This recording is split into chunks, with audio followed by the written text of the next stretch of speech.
I'm here today with a history and social science instructor, Edward Carson, to ask a few comparative questions regarding affirmative action. Mr. Carson, what is your current stand on affirmative action? Are you for or against it? No, I vehemently support affirmative action today. I think its value and purpose is necessary and one that it definitely should be in place institutionally. Okay. What role should affirmative action properly play in American life? I think it serves as a kind of a comptroller general for the most part, in the sense that it polices institutions and it creates a sense of values and protection for minorities. Over a period of time, we've seen for the most part that anytime you don't have any type of affirmative action program in place, minorities within industry, within education, within various professions dominated by white males start to decline significantly, and that has a huge impact on the socioeconomic status of African Americans, especially when we're talking about middle class African Americans. Okay, that's really thought provoking. Thank you. Let me ask another question.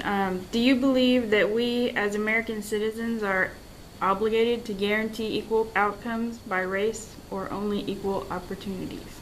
No, I think we absolutely have that right, even along class and race. When you think about it this way, you start thinking about things like the 14th Amendment and the clauses and the processes that define the 14th Amendment. One of the reasons it was put in place and it has evolved in different capacities over a period of time is for the fact that early on, historically, we recognize the fact that there are different groups and populations of people within American society that were absolutely discriminated against. Thus, we start looking to the 14th Amendment as a way to protect and guarantee the rights of all citizens, but especially racial minorities, for the fact that you have historical elements in place that have worked against them, cyclical poverty, the fact that Jim Crow has played a major role in that minorities have oftentimes, when it comes to education, fallen behind.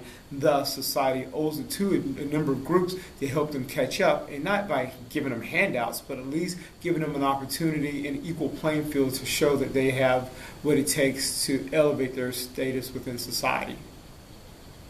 Great. Thank you for that response. Do you have any other comments you'd like to include on this issue? I used to say the last thing about affirmative action is people always assume that it's a token. You've got to hire so many people as a handout for people who are unqualified. That's not true. The reality of affirmative action, of course, is really to protect the rights of women, of racial minorities within the workplace and within institutions.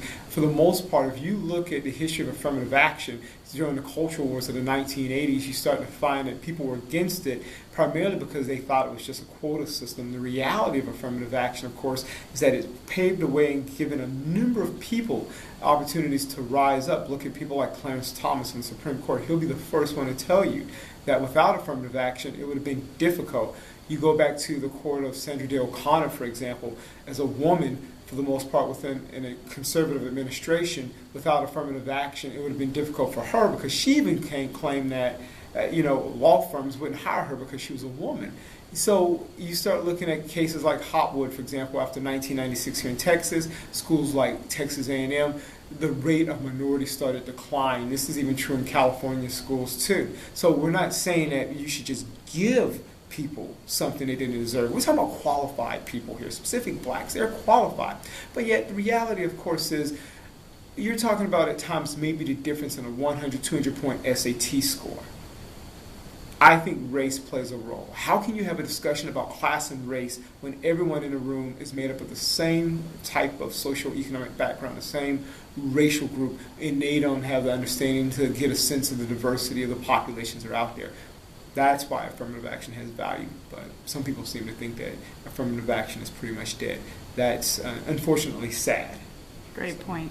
Great point. Thank you so much. I really appreciate your time, Mr. Carson, and willingness to share with us these informative responses of your perspective on this topic. I appreciate it. Thank you so much. You're welcome.